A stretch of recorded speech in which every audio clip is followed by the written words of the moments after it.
ہاتھ بڑھائے صلح کا اور میں اس کو اپنی رحمتوں میں ڈھانپ لوں تو اللہ کا رحمت کا در کھلا ہے۔ جنید بغدادی رحمۃ اللہ علیہ نے ایک لڑکی سے کہا جلدی کرو، رب کو منا لو، ایسا نہ ہو کہ اس کا در بند ہو جائے۔ تو اس نے جواب دیا کہ جنید پہلے یہ تو بتاؤ کہ میرے رب کا در کبھی بند بھی ہوتا ہے۔ حضرت جنید بغدادی رحمۃ اللہ علیہ سوچ رہے تھے کہ میں نے اس کو نصیحت کی، پھر پتہ چلا کہ اس نے ان کو نصیحت کر دی کہ آپ مجھے جلدی کا تو کہہ رہی ہیں، یہ تو بتائیں کہ رب کا در کبھی بند بھی ہوتا ہے۔ وہ بند کیوں کرے؟ امیر دروازہ بند کر لیتے ہیں، مجبور بند کر لیتے ہیں، جو اکتا جاتے ہیں بند کر دیتے ہیں، جن کو جان کا خطرہ ہوتا ہے وہ بھی در بند کر دیتے ہیں۔ رب وہ ذات ہے جو تمام مجبوریوں سے پاک ہیں۔ رب نے دروازہ نہ امیر کے لیے کبھی بند کیا، نہ غریب کے لیے کبھی بند کیا، نہ بوڑھے ضعیف کے لیے کبھی بند کیا، نہ کسی عورت اور مستورات کے لیے بند کیا۔ رب کو جیسے مرد نظر میں ہیں ایسے اللہ کی نظر میں خواتین بھی ہیں کہ کون سی عورت ہے جو میری بارگاہ میں کھڑی ہو جائے اور میرے دروازے پہ آ کے سوال کرے اور میں اس کی مرادوں کو پورا کر دوں، میں اس کے سوالوں کو پورا کر دوں، میں اس کی عبادات کو قبول فرما لوں اور اس کے لیے رحمتیں برسا دوں۔ لہذا اللہ کا وعدہ اگر ہمارے ساتھ ہے تو اللہ کا وعدہ ہماری مستورات کے ساتھ بھی ہے۔ کبھی اللہ نے یہ نہیں فرمایا کہ مرد کے ساتھ عورت آئے گی تو میں اس کی فریاد سنوں گا، کبھی کہیں نہیں لکھا ہوا، بلکہ فرمایا عورت اپنے مرد کے لیے مانگے تو اللہ نے اس کو یہ فرض کیا ہے اس کے اوپر کہ وہ اپنے خاوند کے لیے دعائیں مانگے، اللہ اس کو قبول فرماتے ہیں۔ عورت اگر اولاد کے لیے دعا مانگے تو وہ بھی قبول ہو جاتی ہے، ہمسائے کے لیے دعا مانگے تو وہ بھی قبول ہو جاتی ہے، اپنے لیے دعا مانگے تو وہ بھی رد نہیں ہوتی، قبول ہو جاتی ہے۔ لہذا عورتوں کی دعا مردوں کی نسبت زیادہ قبول ہوتی ہے، اس لیے زیادہ کہ ان کے پاس گناہ کے چانس کم ہوتے ہیں، مردوں کے پاس گناہ کے چانس زیادہ ہوتے ہیں۔ لہذا جب ہم گناہ کرتے ہیں اللہ اور ہمارے درمیان بڑا خلیج اور فاصلہ پیدا ہو جاتا ہے۔ جب ہم مل کے سب اجتماعی توبہ کرتے ہیں تو رب ذوالجلال کے ساتھ ہمارا رابطہ ٹوٹا بحال ہو جاتا ہے اور رب ذوالجلال فوراً متوجہ ہو جاتے ہیں۔ کتابوں میں لکھا ہے کہ ایک بچہ ماں سے دور ہو تو وہ جب روتا ہے تو ماں اس کی رونے کی آواز سن بھی لیتی ہے اور بے قرار بھی ہوتی ہے، پھر بھاگتی بھی ہے اور بچے کو آ کے اٹھا بھی لیتی ہے۔ یہ ماں ابھی بچے کی آواز غفلت سے بھی سن سکتی ہے، دیر سے بھی سن سکتی ہے، لاپرواہی سے بھی سن سکتی ہے، پہنچنے میں دیر بھی ہو سکتی ہے، لیکن رب ذوالجلال اس سے بھی کہیں زیادہ جلدی اپنے بندوں کی فریاد کو سن لیتے ہیں، چاہے وہ آنکھ سے بہائیں آنسو، چاہے وہ زبان سے بولے یا پھر دل کی فریاد اپنے مولا کے آگے پیش کر دیں۔ تو لہذا دل کی بات تو کوئی نہیں سمجھتا، انسان نہیں سمجھتا، لیکن رحمان فرماتے ہیں کہ میں تمہارے چہروں کو نہیں دیکھتا، میں تمہارے دلوں کو دیکھتا ہوں۔ لہذا آج کا جو پروگرام ہے یہ دلوں کو بدلنے کا پروگرام ہے کہ اگر ہمارا دل دنیا کی طرف مائل ہے تو ہم اس کو دین کی طرف راغب کریں، اگر ہمارا دل برائی کی طرف مائل ہے تو اس کو دین اور نیکی کی طرف لے کے آئیں۔ ہم اس صحبت میں اس لیے آئے ہیں دور قریب سے تاکہ ہم اللہ والوں کو دیکھ کے جائیں۔ ایک جنتی کو دیکھ لینا جنت کے داخلے کا ذریعہ بن جاتا ہے۔ میں تو دعوے سے کہہ سکتا ہوں یہاں جو بھی آپ کے دور قریب بیٹھے ہیں سارے جنتی ہی جنتی ہیں، یقیناً آپ بھی جنتی ہیں، آپ کو جنت جانے سے کوئی چیز نہیں روک سکتی. آپ نے اپنے لیے جو فیصلہ کر لیا ہے بڑا بہتر ہے کہ آپ نے آپ کو اللہ والوں کے سپرد کر دیا ہے. لہذا نسبت انسان کو کامیابی کی طرف لے ہی جاتی ہے اور نسبت انسان کو منزل تک پہنچا ہی دیتی ہے. کہتے ہیں ایک ہوا تو وہ ہے جو کعبے سے گزر کے آتی ہے، ایک ہوا یوں ہے جو ادھر ادھر سے گھوم کے آتی ہے. لہذا جو ہوا کعبے کی بندے کو لگتی ہے تو انسان میں نیکیوں کا شوق پیدا ہوتا ہے، اور جو ادھر ادھر کی لگتی ہے اس میں حرص اور ہوس اور لالچ اور برائی اور گناہوں کا انسان میں پیدا ہوتا ہے، ولولہ اور جوش. لہذا انسان نیک لوگوں کی صحبت میں چلا جائے تو نیکی کا ولولہ شوق پیدا ہو جاتا ہے. شیطان نے تو بڑی رکاوٹیں ڈالی ہیں، مت جاؤ، کیا کرو گے، آخر تھوڑے سے وقت میں کیا بن سکتا ہے. یہ تو بڑوں کا فرمان ہے، یک زمانہ صحبت با اولیاء بہتر 100 سال طاعت بیریا. بھئی ایک لمحہ بھی کسی اچھی صحبت میں بیٹھ جاؤ، کسی بھی نیک انسان کے ساتھ بیٹھ جاؤ، 1000 سال طاعت بیریا سے بھی زیادہ بہتر ہے. تو یہ آپ کے لیے قیمتی گھڑیاں ہیں جس میں آپ آئے ہیں. ایک ایک بات سنیں گے، یقیناً آپ ساری باتیں ذہن نشین نہیں کر سکیں گے، بھول بھی سکتی ہیں، ایک ایک بات ذہن میں نہیں جاتی.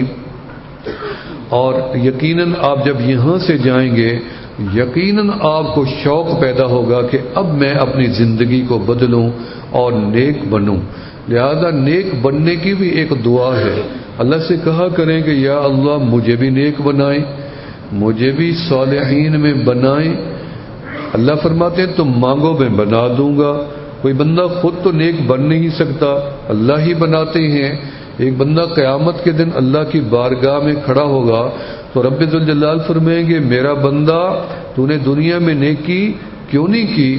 تو بندہ آگے کہے گا یا باری تعالی آپ نے مجھے نیک بنایا نہیں، میں نیک بنا نہیں. تو بندہ کہے گا اللہ پاک فرمائیں گے کیوں؟ آپ نے کبھی کہا کہ مجھے نیک بناؤ؟ وہ کہے گا ہاں باری تعالی میں نے تو کتنی بار آپ سے دعا مانگی تھی کہ آپ مجھے نیک بنا دیں. اللہ پاک فرمائیں گے ہمارے علم میں ہے بندے نے کئی بار مانگا تھا، اگر ہم چاہتے تو اپنے بندے کو نیک بنا سکتے تھے. لہذا اب تو ہمارے بندے کا کوئی قصور نہیں ہے، لہذا ہم نے اپنے بندے کے سارے گناہ معاف فرما دیے.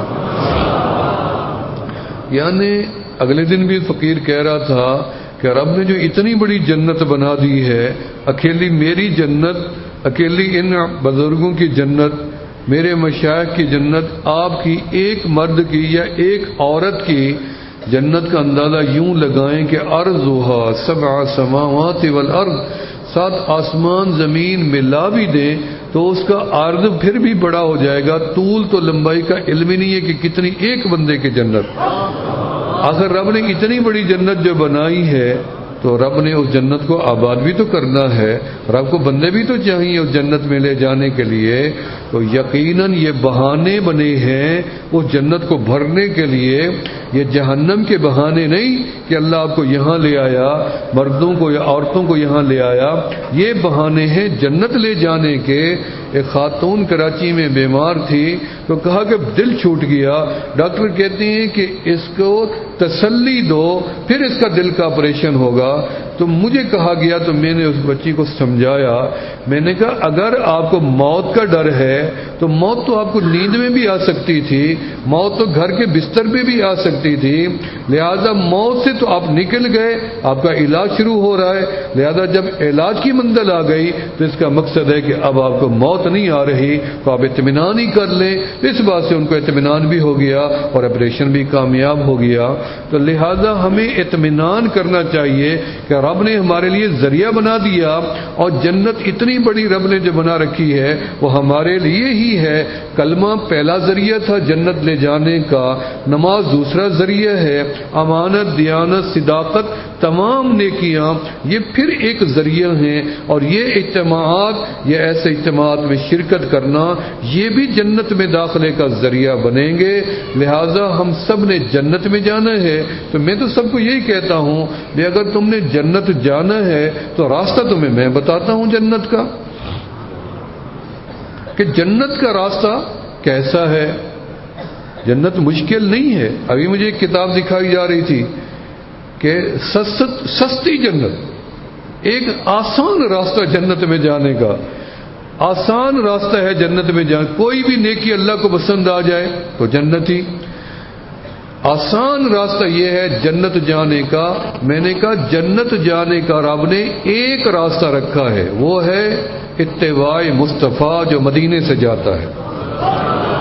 میرے آقا کے قدموں سے جنت کے در کھلتے ہیں، اتباع محمد سے جنت ملے گی. یہ نہ سوچیں کہ ہم شیطان کو بھی راضی رکھیں اور رحمان کو بھی راضی رکھیں.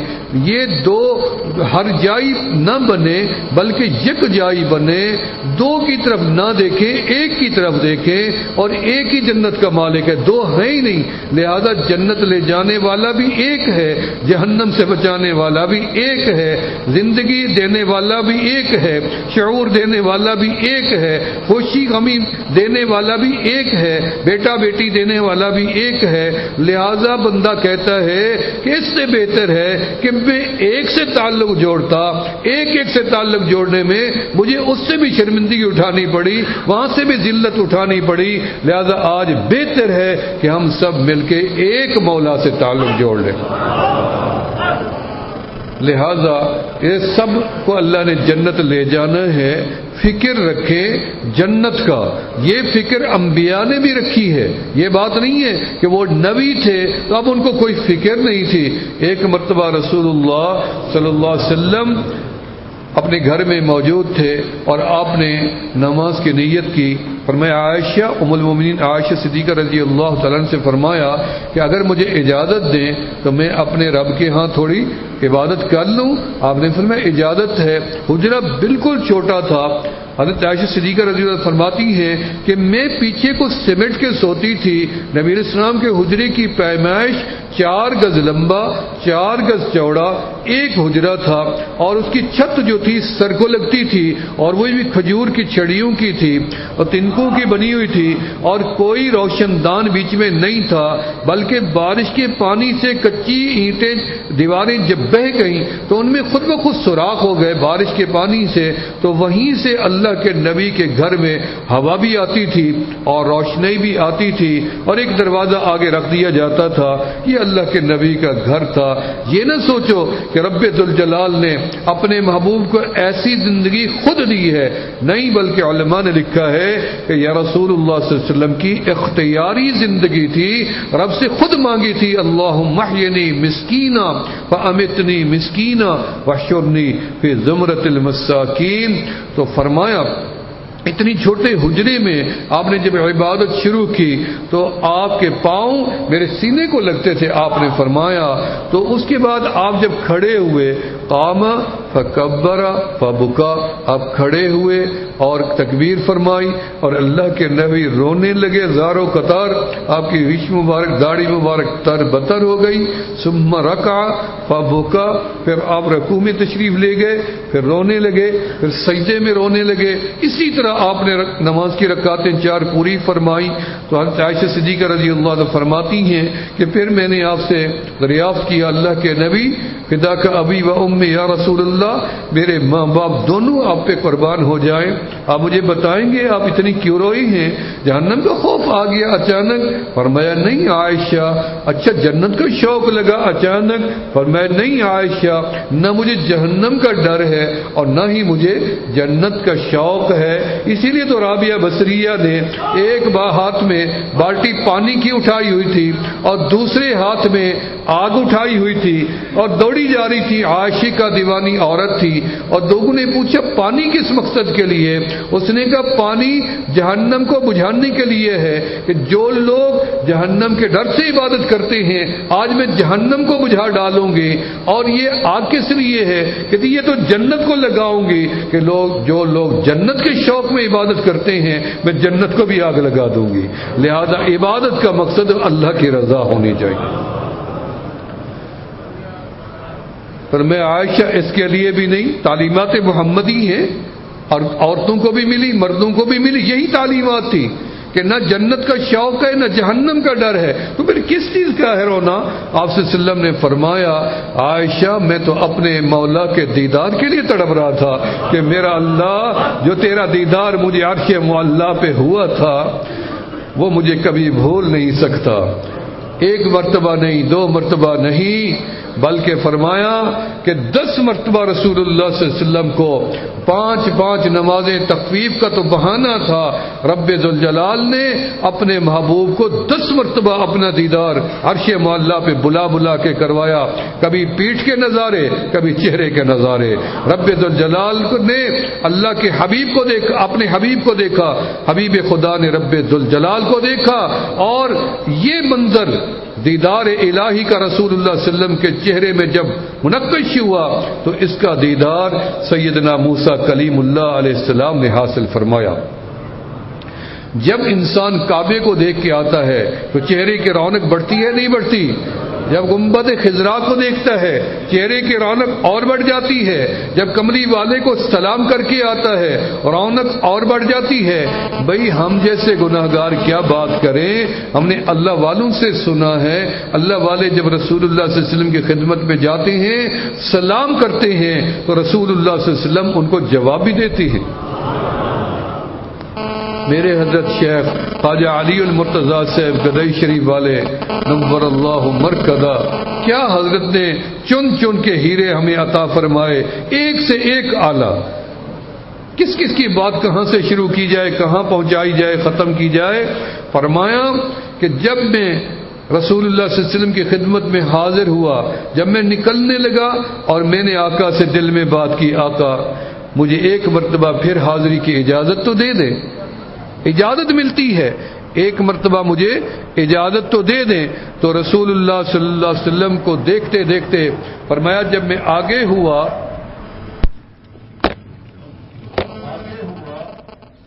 تو پھر مجھے رسول اللہ صلی اللہ علیہ وسلم کی آواز آئی کان میں کہ آپ نے فرمایا عودن آپ کو اللہ پھر بھی لے کے آئے گا، پھر بھی لے کے آئے گا۔ اس کے بعد آپ کو 2 مرتبہ حاضری کا پھر بھی شک واصل ہوا۔ یہ اللہ والے تھے اور آپ کس سلسلے کے تھے، اسی سلسلے کے تھے۔ ہمارے معین صاحب موجود ہوں گے اس پروگرام میں، انہیں فرمایا حضرت ڈاکٹر غلام مصطفیٰ خان صاحب رحمۃ اللہ علیہ نے ہمیں یہاں بھیجا مسکین پور میں، فرمایا مسکین پور جایا کرو، مسکین پور سے ایک راستہ مدینہ منورہ کو جاتا ہے۔ اور جب میں یہاں آیا تو یہیں سے واپس گیا تو میرا ویزا لگا اور میں حج اور مدینہ منورہ کی طرف بھی چلا گیا۔ ان مراکز کا اصل جو محور ہے وہ رسول اللہ صلی اللہ علیہ وسلم کی روضہ اطہر ہے۔ لہذا میرے دوستو آپ بڑے خوش نصیب ہیں کہ اللہ نے آپ کو اس پروگرام میں شامل ہونے کی سعادت عطا فرمائی ہے۔ تو آج روٹھے رب کو منا کے ہی جانا ہے، منا کے جائیں گے یا نہیں جائیں گے؟ اللہ کا راضی ہونا تو آسان ہے، تو راضی کرنے کے لیے نسخہ کوئی لمبا تو ہے نہیں، کوئی حکیموں کا نسخہ نہیں ہے، یہ ڈاکٹروں کا تجویز کرنا نسخہ نہیں ہے، لمبا ہے 3 مہینے کا ہے 1 سال کا کورس ہے، نہیں، یہ تو بڑا آسان ہے کہ ندامت کے آنسو بہائیں، گردن سر کی طرف جھکائیں، دل کی طرف جھکائیں اور رب کی طرف متوجہ ہو کے بیٹھ جائیں اور اللہ سے کہنے لگ جائیں کہ اللہ شاید تیری اس دھرتی پہ میرے جیسا عیب والا کوئی نہ ہو، میرے جیسا گناہگار کوئی نہ ہو۔ یا اللہ جب میرے جیسا گناہگار اگر تیری دھرتی پہ کوئی نہیں ہے تو تیرے جیسا پروردگار بھی تو پھر کوئی نہیں ہے، تیرے جیسا رحمت برسانے والا بھی تو کوئی نہیں ہے۔ لہذا میں تیری رحمت کا امیدوار ہوں، لہذا جو امید کرے گا جھولی اسی کی بھری جاتی ہے، آس لگانے والے خالی لوٹتے نہیں ہیں۔ رب ذوالجلال کے در پہ ایک بندہ 40 سال سے رکا ہوا تھا اور کہتا تھا لبیک اللہم لبیک لبیک لا شریک لک لبیک ان الحمد والنعمت لک والملک لا شریک لک۔ کبھی وہ دن بھی آئیں گے کہ اللہ ہمیں یہ جملے اس سفر کے اندر پڑھنا نصیب فرمائیں گے، اور جو لوگ پڑھ کے آئی ہیں اللہ وہ قبول فرما لیں۔ جو اللہ نہیں پڑھ سکے ان کو لے جائیں اور پڑھنے کی سعادت نصیب فرمائیں. ہماری مائیں بہنیں بیٹیاں ترس رہی ہیں ربا تیرے دیدار، تیرے گھر کے دیدار کے لیے. یا اللہ ان کو سعادت نصیب فرما. یا اللہ ہمارے علاقے پورے کو یہ سعادت نصیب فرما، دور قریب والوں کو بھی سعادت نصیب فرما. کوئی زبان ایسی نہ ہو جو تیرے در پہ جا کے یہ کہہ سکے، یہ بھی کہے لبیک اللہم لبیک، کیونکہ یہ جملے خاص ہیں، یہ احرام کے بعد پڑھے جاتے ہیں، یہ ہر وقت نہیں پڑھے جاتے ہیں. میرے والد صاحب رحمۃ اللہ علیہ سے کسی نے کہا کہ ہمیں بتاؤ کہ صلاۃ السلام کہاں پڑھا جائے. ہمارے والد صاحب نے بہترین جواب دیا، سید کریم اللہ شاہ صاحب رحمۃ اللہ علیہ نے، جنہوں نے 50 سال اس مقام کے اوپر جماعت کی خدمت کی اور جاتے جاتے مجھے نصیحت فرما گئے کہ بیٹا میں نے 50 سال اس در پہ بھنگی بن کے گزارے ہیں، تو یہ نہ سمجھنا میں پیر کا بیٹا ہوں اور پیر ہوں، اور تو بھی اسی طرح خدمت کیے رکھنا. یہ تو ہمایوں حنیف صاحب ہمارے بزرگ ہیں، انہوں نے میرے لیے زبردستی اعلان کر دیا، وگرنہ میں تو قطعاً اس لیے تیار نہیں ہوں کہ میں آپ سے کوئی بات کروں، کیونکہ میری ڈیوٹی صرف خدمت پہ لگائی ہے اللہ والوں نے. اللہ مجھے اسی میں سرخرو کر دے قیامت کے دن کہ میں آپ کی خدمت کر سکوں، آپ کے لیے اچھا انتظام کر سکوں، تاکہ اللہ میرے اسی کے صدقے میں میرے بڑے بھی راضی ہو جائیں اور اللہ بھی میرے سے راضی ہو جائے. تو بندہ 40 سال سے اللہ کے در پہ یہ کہہ رہا تھا لبیک اللہم لبیک. 70 سال سے ایک بندہ مکہ مکرمہ میں احرام کی حالت میں تھا. فقیر نے اس کی زیارت کی، یمن کے بزرگ تھے، مجھے کسی نے کہا 100 سال سے زیادہ ہیں، اور 70 سال سے انہوں نے احرام نہیں کھولا، اور روزانہ پیدل جا کے احرام باندھ کے آتے ہیں اور روزانہ کا ایک عمرہ کرتے ہیں. اور مجھے وہ زیارت ان کی نصیب ہوئی اور میں نے ان کی زیارت کی. ایسے ایسے لوگ کعبے میں بیٹھے ہوئے ہیں جنہوں نے 70 سال سے احرام ہی نہیں کھولا. 40 سال سے بندہ ہے اور کہتا ہے لبیک اللہم لبیک، آواز آتی ہے لا لبیک لا لبیک. اسی لیے تو ڈرتے ہیں کہ کہیں ایسا نہ ہو جائے کہ آواز آ جائے لا لبیک، تیری حاضری قبول نہیں ہے، تو پھر ہمارا کیا بنے گا. لہذا کسی نے آواز سنی اور کہہ دیا کہ جب حاضری قبول نہیں تو پھر کیا کر رہے ہو. انہوں نے کہا کیا کروں میں. انہوں نے کہا پھر جاؤ. انہوں نے کہا کہاں جاؤں میں. انہوں نے کہا جاؤ جب حاضری قبول نہیں. انہوں نے کہا اللہ کے بندے ایک دفعہ تم نے سن لیا کہ حاضری قبول نہیں اور مجھے کہہ رہے ہو کہ جاؤ، میں کہاں جاؤں. مجھے تو پورے 40 سال گزر گئے اس دروازے پہ رکے ہوئے، روزانہ یہی سنتا ہوں کہ تیری حاضری قبول نہیں ہے. کیونکہ یہ تو قبولیت اسی کے پاس ہے جس کی نیکی چاہے قبول کر دے، ساری زندگی کی نیکیاں رد کر دے، اس سے کون پوچھ سکتا ہے. اسی لیے کہتے ہیں زاہد نگاہ کم سے کسی رند کو نہ دیکھ، شاید کہ اس ذات کو تو ہے کہ وہ پسند، پتہ نہیں وہ کس کو پسند کر لے. اللہ کس کو توفیق دے دے. بڑے گوشہ نشین، بڑے وہ لوگ جن سے آپ نفرت کرتے ہیں، جن کو مڑ کے دیکھنا پسند نہیں کرتے، اللہ کے ہاں وہ کتنی سی قدر ہوتے ہیں اور قابل احترام سمجھے جاتے ہیں. جب ہاتھ اٹھاتے ہیں تو اللہ انہی کی تو دعائیں قبول فرما رہی ہیں، جس کی وجہ سے ہمیں اللہ رزق بھی دے رہے ہیں، جس کی وجہ سے ہم جی بھی رہے ہیں، انہی لوگوں کی برکتیں ہیں. اس نے کہا کہ پھر میں کہاں جاؤں. ایک دفعہ سنا اور کہا چلے جاؤ. 40 سال گزر گئے مجھے اس دروازے کے اوپر رکے ہوئے، آج نہیں کبھی تو میرا اللہ میرے سے راضی ہو جائے گا. اتنی بات کرنی تھی کہ میرے رب کی رحمت جوش میں آئی. اور میرے بندہ تو نے اتنی امید لگا رکھی ہے میرے اوپر کہ میں کبھی تو تجھے معاف کر دوں گا. جا میرا بندہ، میں نے تیری آج کی حاضری بھی قبول کر دی اور پچھلی ساری زندگی کی حاضریاں تیری قبول کر دی. آج اس پروگرام میں مرد بھی ہیں، بوڑھے بھی ہیں، جوان بھی ہیں، گناہگار بھی ہیں، نیکوکار بھی ہیں.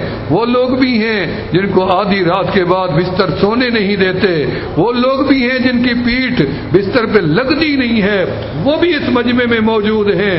اور انسان بھی ہیں اور دوسری مخلوقات بھی اس بڑے اجتماع میں ہمیشہ موجود ہوتی ہے، آج بھی موجود ہے. آپ کتنی خوش نصیب ہیں جب اللہ ان کی قبول کریں گے تو ہماری بھی ساتھ قبول ہو ہی جائے گی. ایک تو دعائیں وہ ہیں جو یہاں مانگی جائیں گی، اور اس کے بعد یہ نہیں ہے کہ آپ خاموش ہو کے بیٹھ جائیں کہ جب دعا مانگی جائے گی ہم آمین آمین کہتے جائیں گے. نہیں، آپ کو تو رب نے موقع دے دیا لوٹنے کا. رب کی تو لوٹ سیل یہاں لگی ہوئی ہے. رب فرماتے ہیں بس رحمت کا در میں نے کھول دیا ہے، میرا بندہ تو تنہائی میں مانگ، تو مجمع میں مانگ، تو چلتے چلتے مانگ، یہاں بیٹھو تب مانگو، سو تو تب مانگو، واپس جاؤ تو تب مانگو.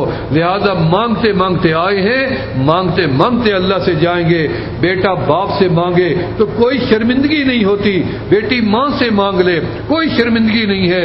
اگر مخلوق خالق سے مانگ لے تو کس چیز کی شرمندگی ہے؟